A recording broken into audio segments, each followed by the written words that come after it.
I want to give a quick shout out to these fellow people on the screen, Dora, Michael, Thou Shall Play More, and Weinstein Gaming for being the top supporters on my channel and for helping me making all this possible. Thank you very much.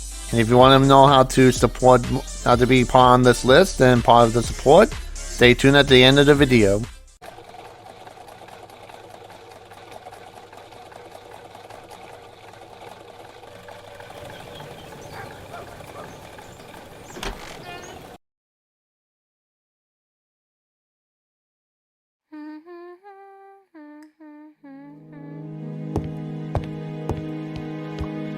How do you do? You must be Mr. Hercule Poirot.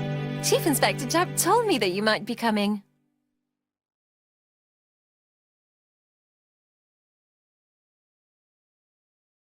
Madame, you may be of valuable help to me. It would be my pleasure to help you.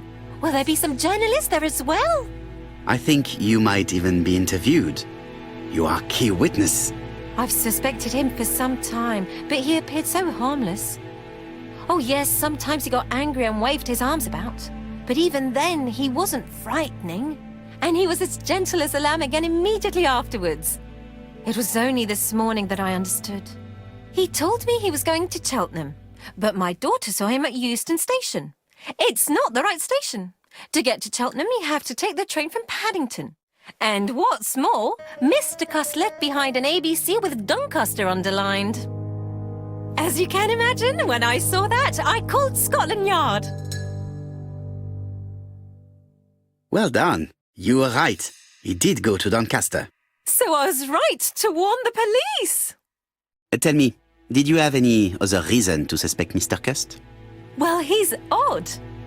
Sometimes he coughs really loudly and complains that his throat is burning, and sometimes he talks to himself and stares into space. He told me that it was because of a wound he got in the war. His head hasn't been quite right since, he said. And then he was in Churston when that millionaire got murdered. I found his train ticket when I washed his coat. He didn't want me to wash his shirt. He washed it himself. But I did see big brown stains on it.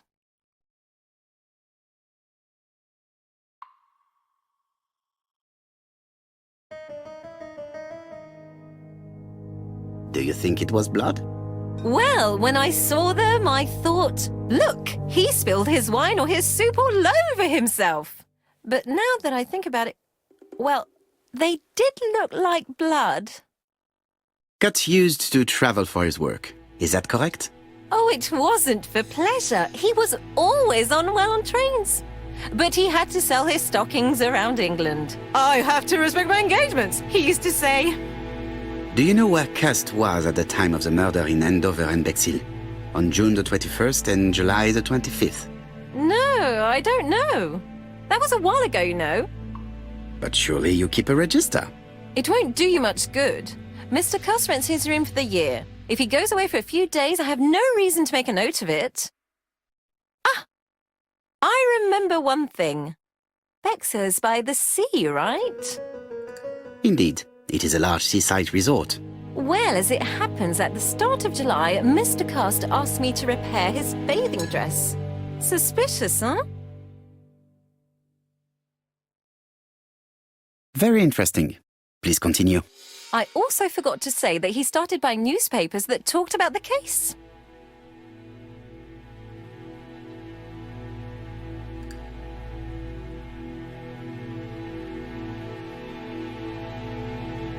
When did he start buying the newspapers?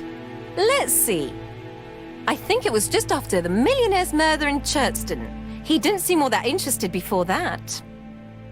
That will be all for now. I'm going to take a look at his room. Take the key on the counter.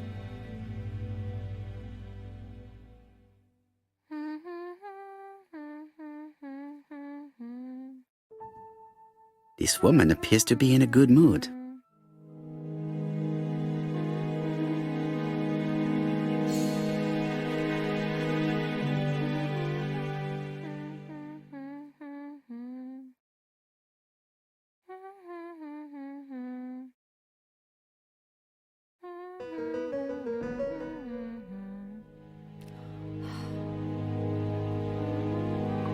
Mrs. Marbury is in a good mood. She's working very precisely in producing incredibly thin peel.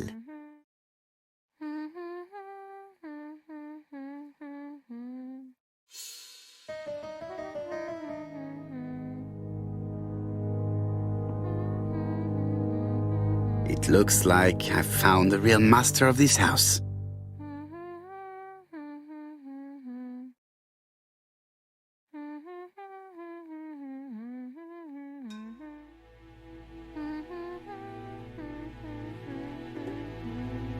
There is no need to worry about the household cat.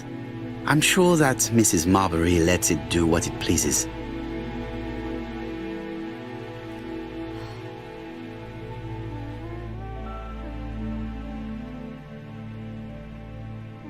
I should check the register.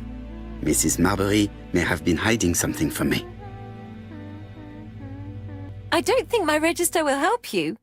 Mr. Cuss rents his room all year. If he goes away for a few days, I have no reason to make a note of it.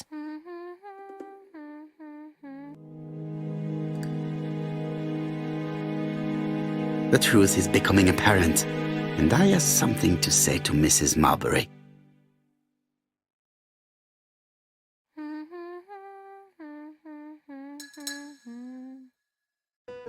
Mrs. Marbury, if I am to believe the register, you rented room 306 to a certain Mr. Fishman on the day of the Bexhill murder. Room 306 is Cust's room. Can you explain yourself? Yes, I remember. Just for one night as a favour. Mr. Cust was away, all my other rooms were taken, and poor Mr. Fishman had nowhere to go.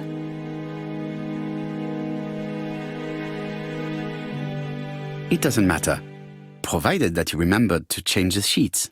Oh, do you think so?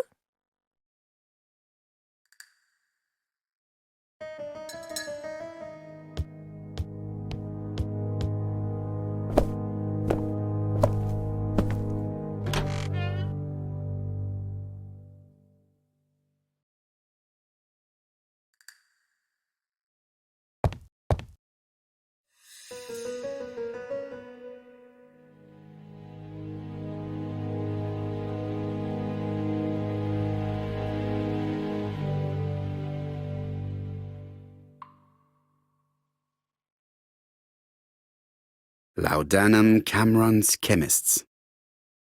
Laudanum, a medicine for coughs. It is what Dr. Clark prescribed for Mrs. Asher. This subject would probably be useful to me.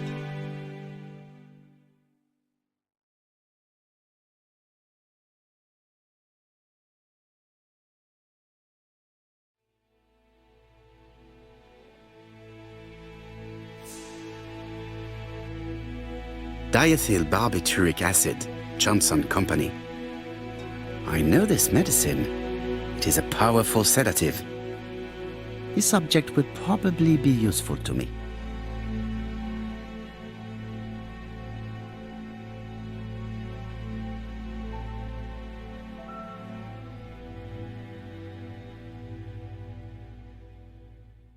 This dark stain.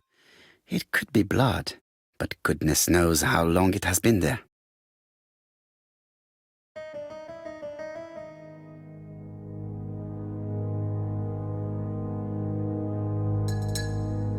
How awful. This place is a real mess.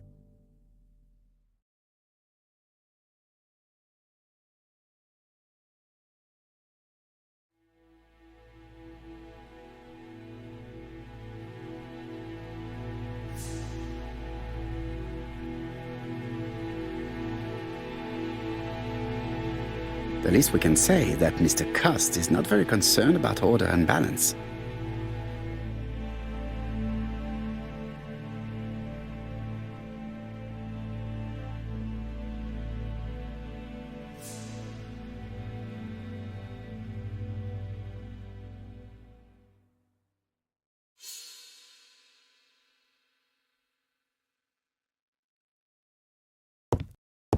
War of 1914-1918. By the King's order, the name of Corporal A.B. Cust Devonshire Regiment was published on the London Gazette on May the 10th, 1918, as mentioned in a dispatch for gallant and distinguished service. An army dispatch, wounded on the Somme front, victim of a gas attack, Corporal Cost greatly deserves his distinction.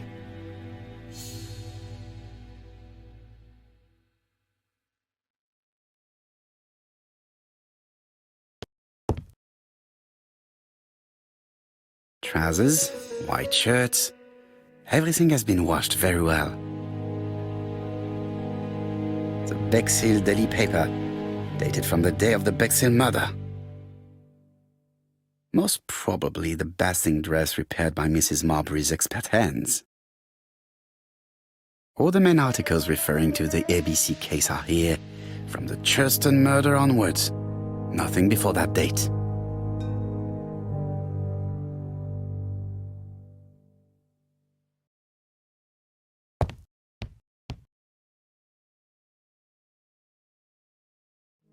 Did Cust drop it when he opened the window?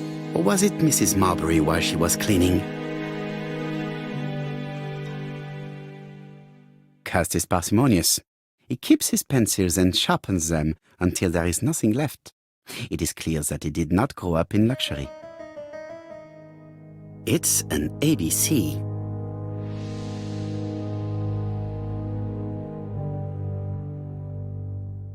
A long-bladed knife.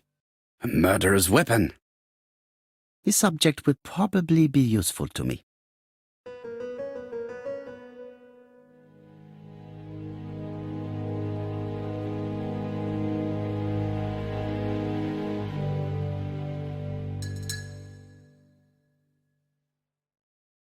John Milligan, Managing Director, Silky Legs, Frederick Street, Leicester. To A.B. Cust, Marbury's Guest House, 1935, May the 21st. Dear Sir, further to our letters dated 5th and 10th of the month, we confirm we are you as door-to-door salesman, according to the conditions stated in our previous letters. We will send you the articles by mail and also a Redfield typewriter you will be using for every business letter. Regarding the schedule of your rounds, please do as following. June 21, Andover. Arrive by train the 20th in the evening and get a room at Station Hotel. Start your turn in the north part of the town. This letter establishes that Cust went to Andover, but the ink has hidden the destinations of his other trips. I know from Mrs. Marbury that he went to Churston. I just have to show that he went to Bexhill, and I will have proved that he was present at all the crime scenes.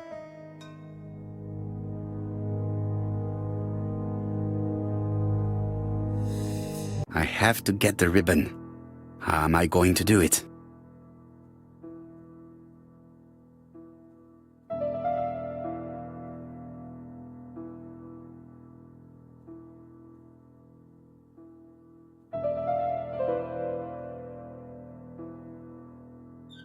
The left-hand heel has been removed.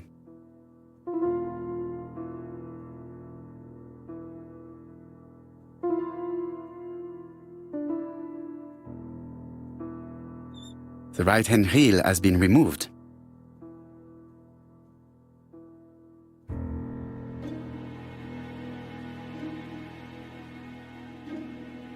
Something is blocking the ribbon.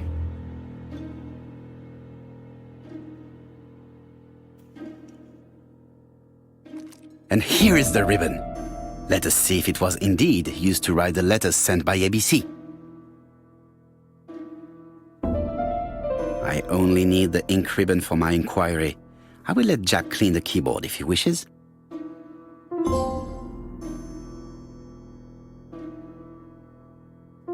All the letters announcing the murders were written on Cust's typewriter.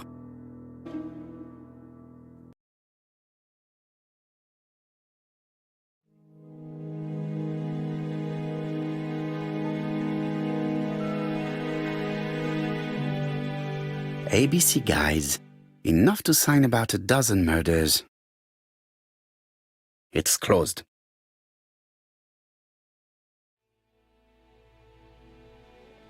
It's closed.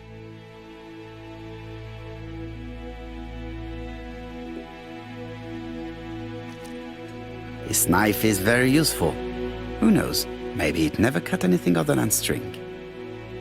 Stockings. Let us now try and get our brain cells to work.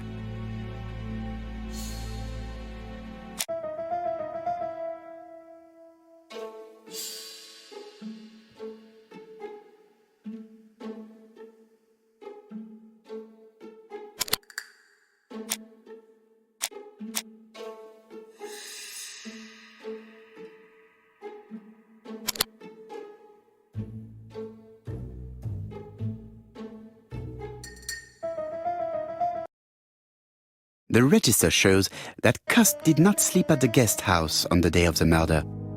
Where was he? Bexhill. The Bexhill paper reveals it. Cust bought this newspaper in Bexhill on July the 25th. No use continuing the inspection of this room. I've seen all there is to see.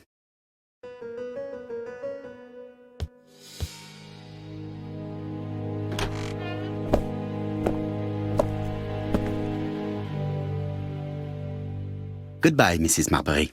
Thank you for your help. Bye. Ah, Chief Inspector. I was about to leave. Good evening, Chief Inspector. Welcome. Please excuse me, I must go to the kitchen. I'll leave the key of Mr. Cust on the counter. I'm sorry I'm late. I've spent ages with the Doncaster police.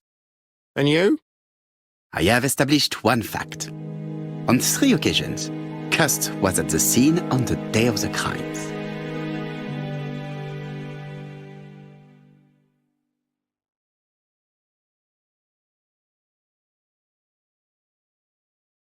I've listened closely to what you have to say, Poirot. For me, there's no doubt Cust is guilty. Do you have any element that might prove the contrary? That is what we're going to look for. Let us now try and get our brain cells to work.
The evidence against Cust is overwhelming. His presence at the scenes, the knife, the blood-stained shirt, the ABCs in a box.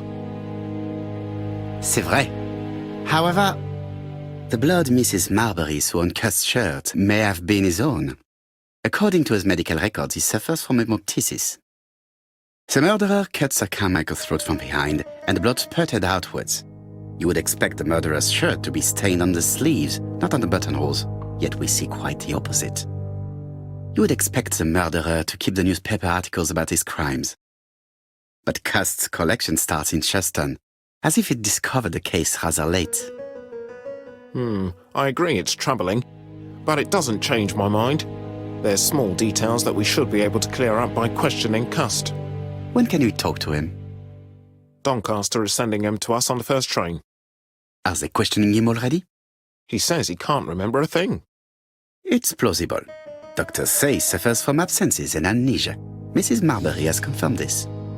He may have done the murders in an altered state. A familiar situation. It's not enough to clear his name. Dr. Thompson insisted that even if you don't know what you're doing, you never commit a murder without wanting to. Très intéressant. I shall remember that. Right. I'll go and examine the suspect's room. Chief Inspector, I took the liberty of removing a few clues to examine at home. All right, we'll discuss them tomorrow. In the meantime, I'm going to see if you've missed something.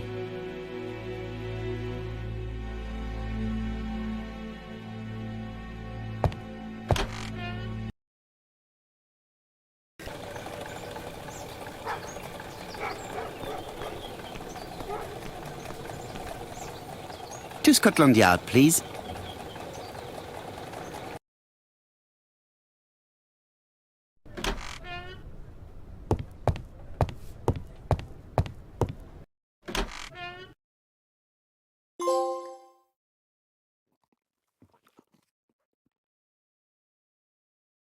This man is not in good shape.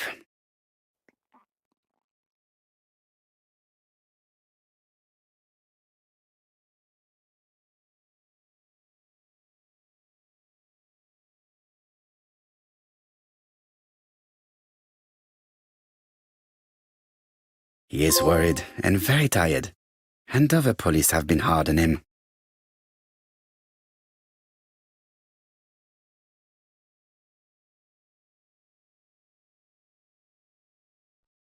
What do you want from me?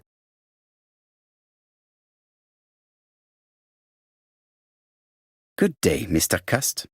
I am Hercule Poirot. Ah, you're the detective.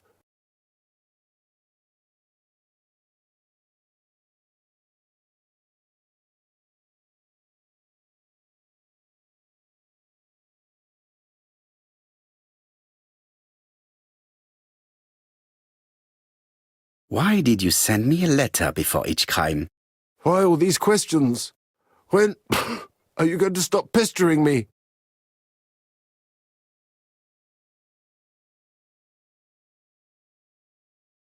Très bien.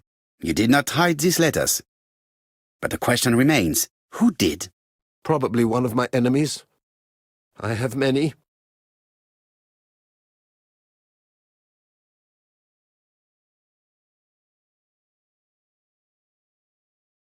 I do not believe that you are capable of murder, Mr. Cust. I hope not.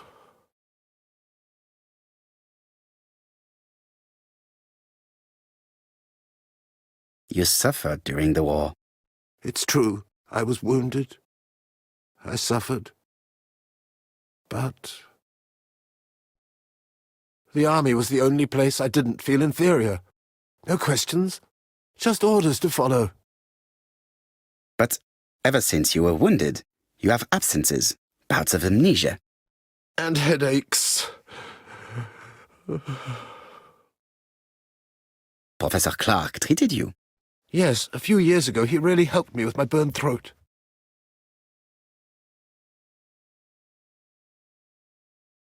Of course, you never considered killing a doctor who took such good care of you. No, never.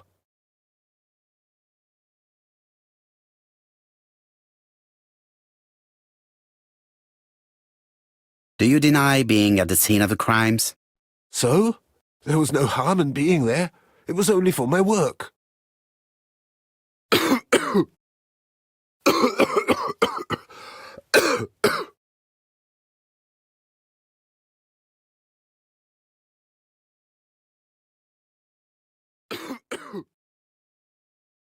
He is in no state to reply.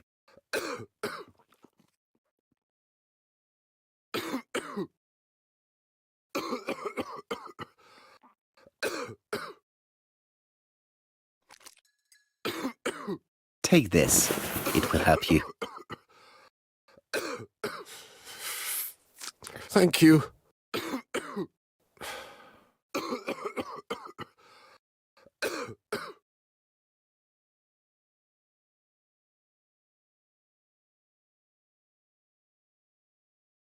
Oh, good God, my shirt is covered in blood again.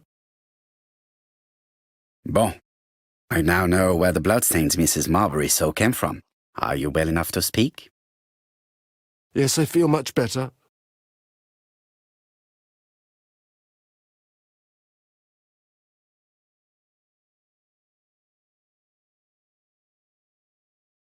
Do you deny being at the scene of the crimes? So? There was no harm in being there. It was only for my work. You were seen at all the crime scenes. Yes, I was. I travel a lot, but not for pleasure. I am terribly unwell in trains. But I had to respect my engagements. My employer gave me very precise written instructions about the towns I had to visit. Let's see. The company you claim to work for, Silky Legs, has never heard of you. And as for these letters they sent you, they were written on your own typewriter. The company sent me the typewriter when I started working for them. Yes, but the letters were received afterwards.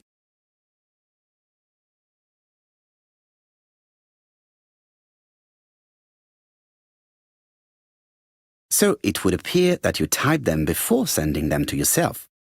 I don't remember. Good God! I don't know what's happening to me. My head hurts terribly.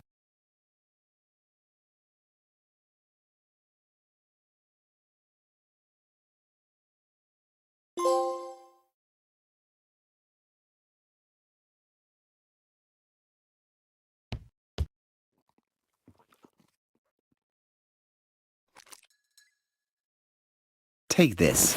It will help you.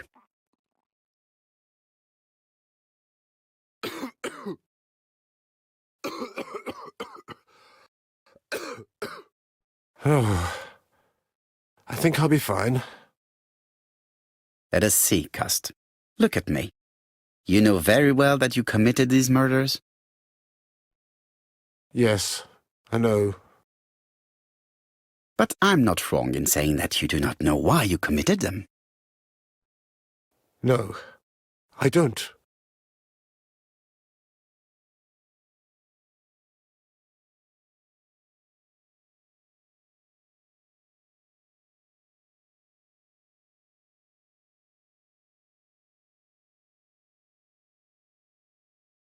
Let us leave Cust alone. He's at the end of his tether.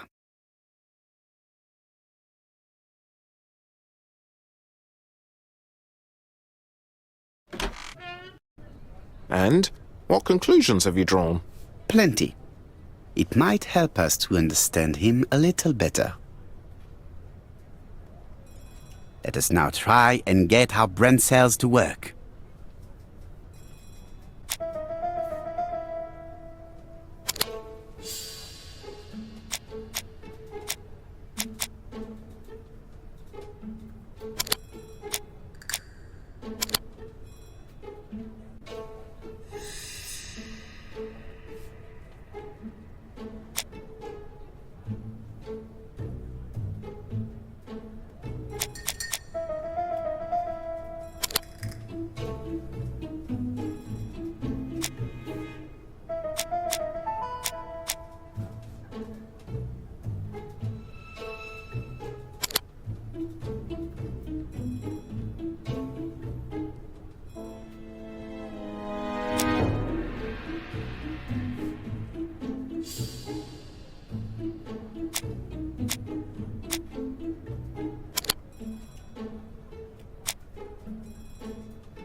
I don't see any clearer than before.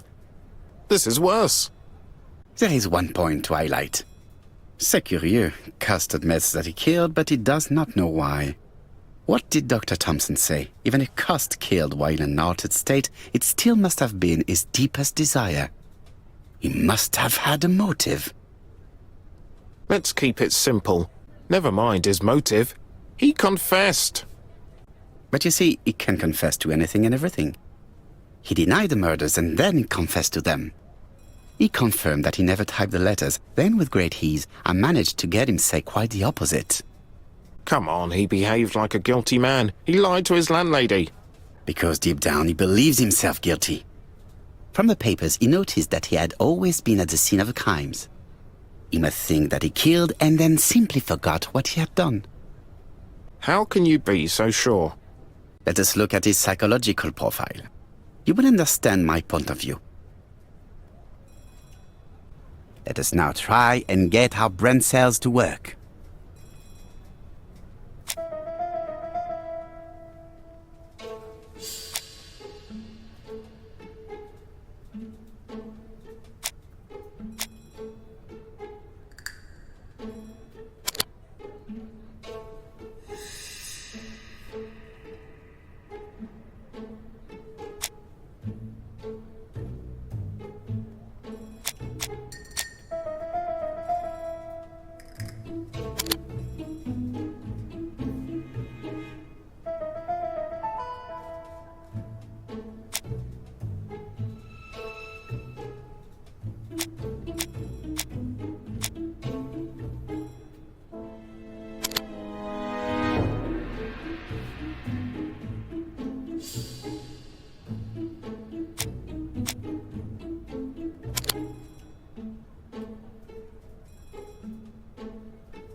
You see?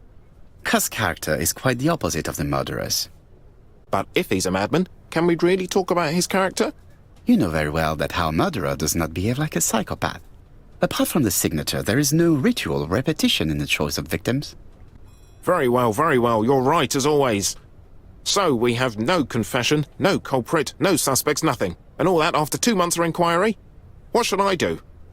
Have faith. Just give me 24 hours.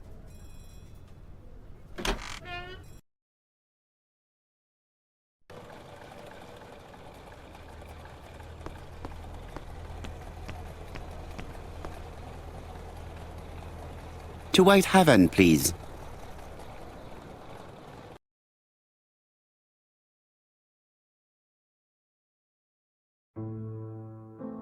Cust's arrest is a great success for you, Poirot. It's all clear now, except maybe 1 or 2 details. Details. Ah, mon ami. The devil is in the detail, as we say.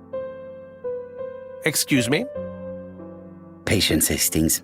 Everything will be clear once our guests arrive. Best be prepared. Slip a revolver into your pocket before they do.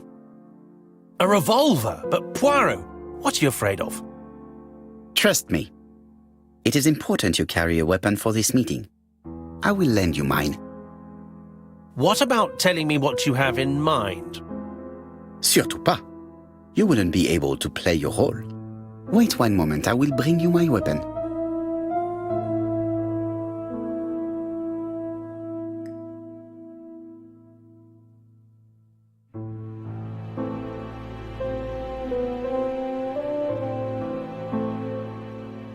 Churston, Devon.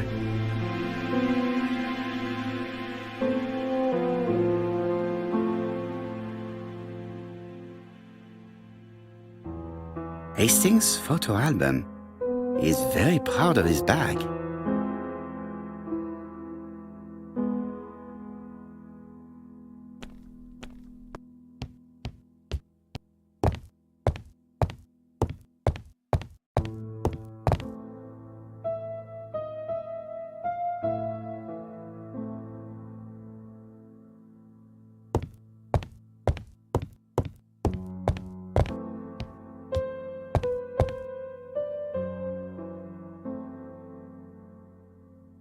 The Lancet, September 11th, 1935. General Medical Journal. The alphabet murderer is not psychotic, according to Professor Thompson. In an early issue, we claimed that the alphabet murderer was not psychotic. Our assertion has just been confirmed by Professor Thompson, a Scotland Yard expert, who has spoken to the prisoner at great length. Not all obsessional killers are psychotic, he explained. It is true that Cust has a disturbed personality and memory disorders. But his amnesia, whether real or pretended, does not alter the fact that he was perfectly lucid at the time of his acts. Therefore, he will not escape punishment.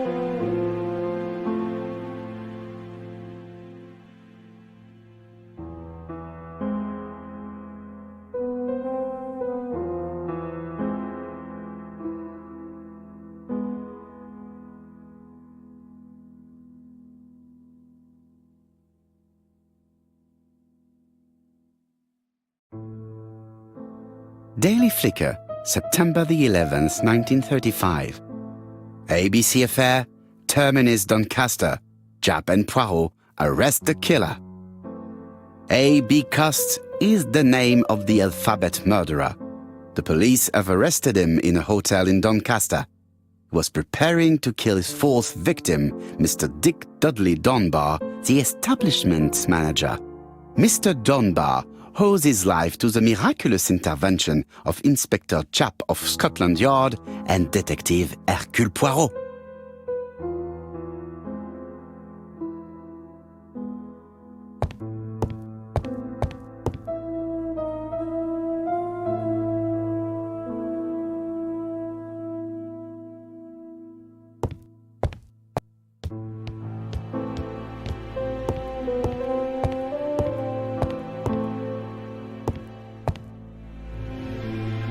The white ammunition are blank cartridges. The others are real bullets.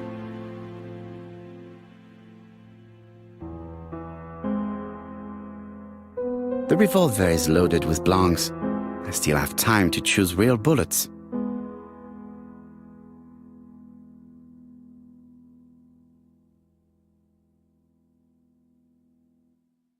The revolver is loaded with real bullets. I still have time to choose blanks. The revolver is loaded with blanks. I still have time to choose real bullets.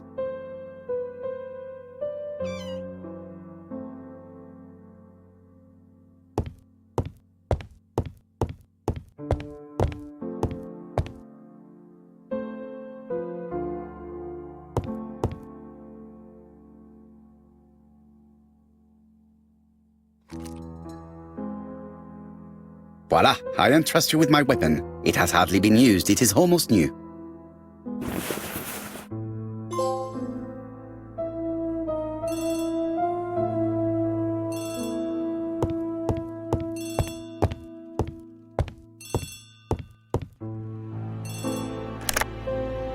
Chief Inspector, is that you? Yes. Sorry, but we haven't found anything.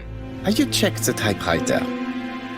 And the packaging, the letter, and the ribbon reel.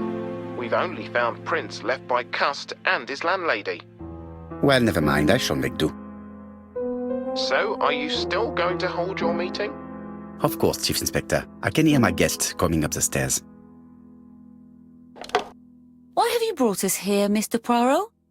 Since Cust's arrest, I thought it was all done and dusted. Miss Gray formally identified him, as well as Miss Barnard. Yes, and the stockings he saw drove the same brand as the ones found at my aunt's. This is all true. However, a case is not closed if some questions remain open. And one question is, why did the murderer send me his letters? Why did he challenge me, Hercule Poirot? Perhaps he wanted to play with you, to taunt you. Xenophobia? Maybe he didn't like you because you're foreign. I may be wrong, but maybe by provoking you, he was looking for glory? All these theories should be studied. Let us now try and get our brain cells to work.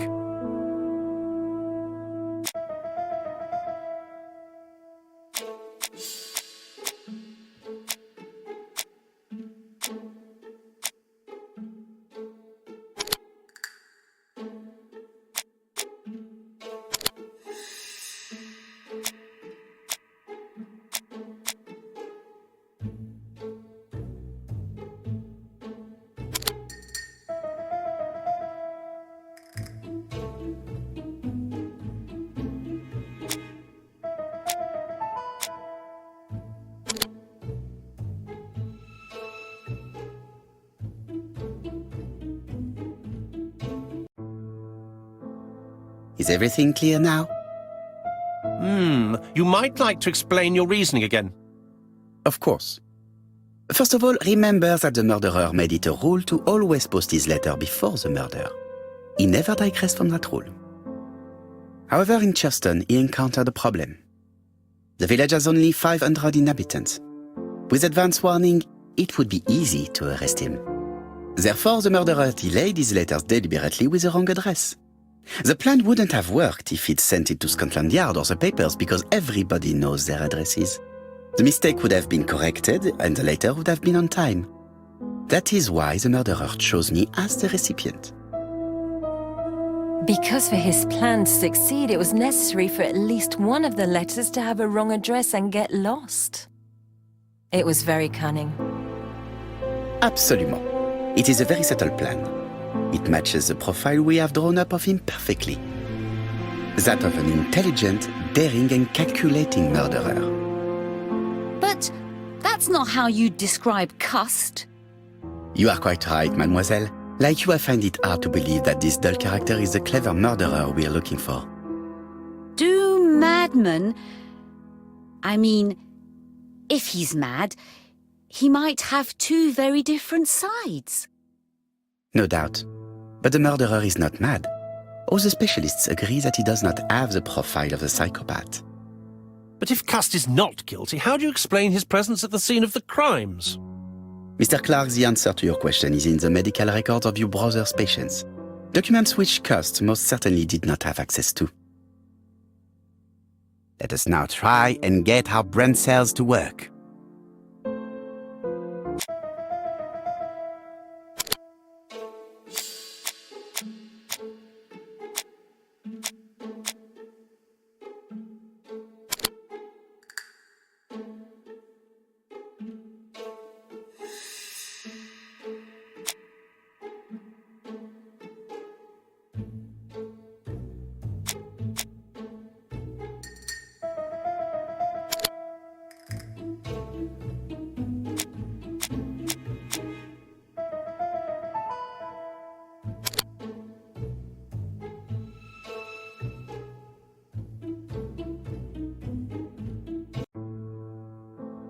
Dr. Clark's patients' records provided a very useful list of potential victims, sorted by alphabetical order.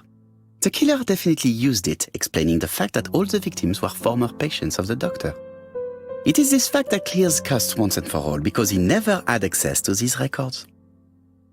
So how did he happen to be at the scene of the crimes? Either the murderer sent him there, or Cust was following him closely. Cust's highly suggestible nature leads us to the second hypothesis. The murderer was manipulating him. He systematically sent Cust to the towns where he was going to strike, so that the suspicion would land on the poor man's shoulder. That's evil. What sort of killer could have such a plan? And what would he gain from 3 completely different murders? Indeed, it seems unlikely that the same murderer committed all the crimes. What should we take from that?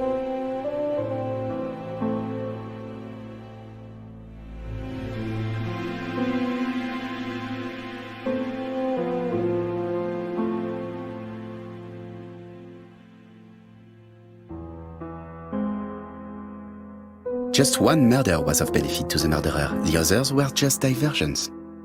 On reflection, there is only one conclusion.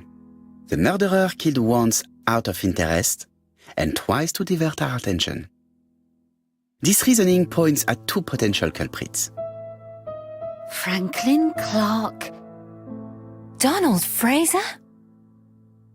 Yes, mademoiselle, that's good thinking.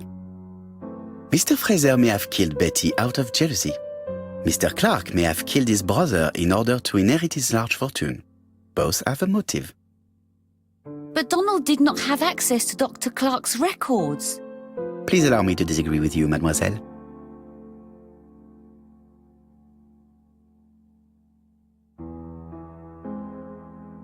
He works for Court and Brunskill, one of whose clients was Sir Carmichael. It doesn't prove that I went to Comeside. You could have done it, and you may have used the opportunity to take a look at Sir Carmichael's records. You think I'm guilty? You or Mr. Franklin Clark? That's ridiculous. Both of you have a motive. The question is, which of you has the profile that most resembles the murderer? Let us now try and get our brain cells to work.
Ladies and gentlemen, Donald may share many character traits with the murderer, but he does not have his cold indifference. He has a temper. It is hard to imagine him planning anything.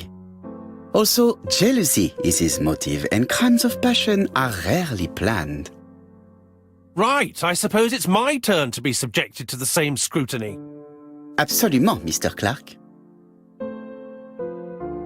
Let us now try and get our brain cells to work.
As you have all seen, there is a disturbing similarity between Mr. Clark's profile and that of the killer. In actual fact, it is exactly the same. Mr. Poirot, your psychological studies are interesting, but your conclusions do not add up. Why would I have wished my brother's death? The inheritance is lawfully mine. I just have to wait. No, you had to act quickly.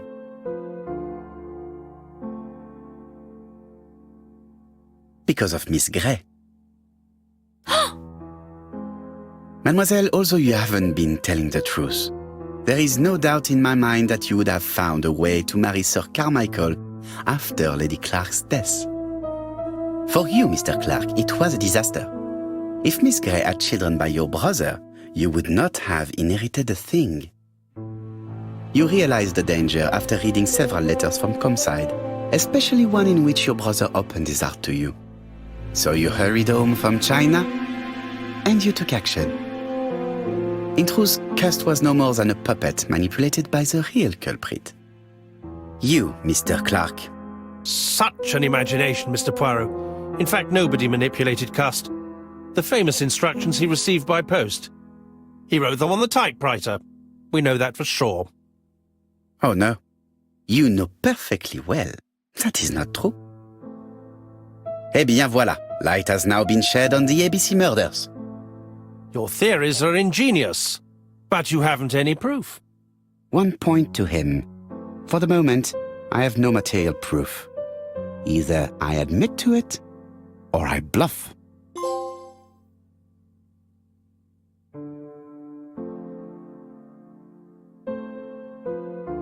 One thing proves it. The prints you left on Cuss' typewriter. Enough. Oh, of course you wiped the typewriter before sending it. But not carefully enough. Scotland Yard has found your print along with those of Cuss. I understand why you never wanted to lend me your new typewriter, and why you were searching through your brother's things. And the hole you dug on the moors. What did you hide there? The knife you used to kill your brother? Game, set, match.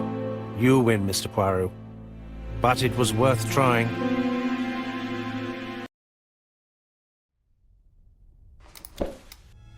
Don't come near me! I'll never let you take me, Mr. Poirot!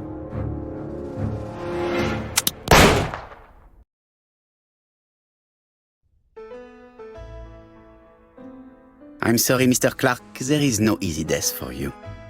I expected your reaction, so I used blanks. I'm sorry, mademoiselle, but your second chance has been lost. Franklin Clark will never inherit his brother's fortune.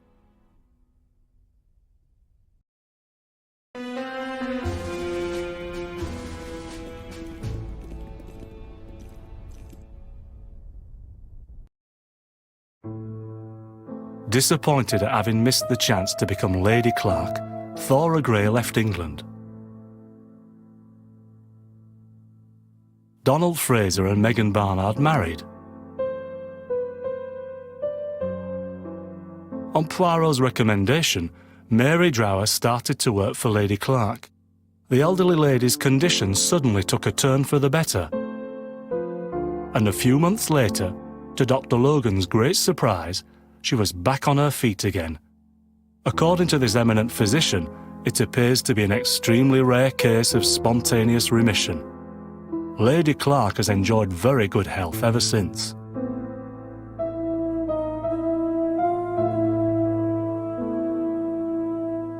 Journal of an Innocent, the incredible story of ABC.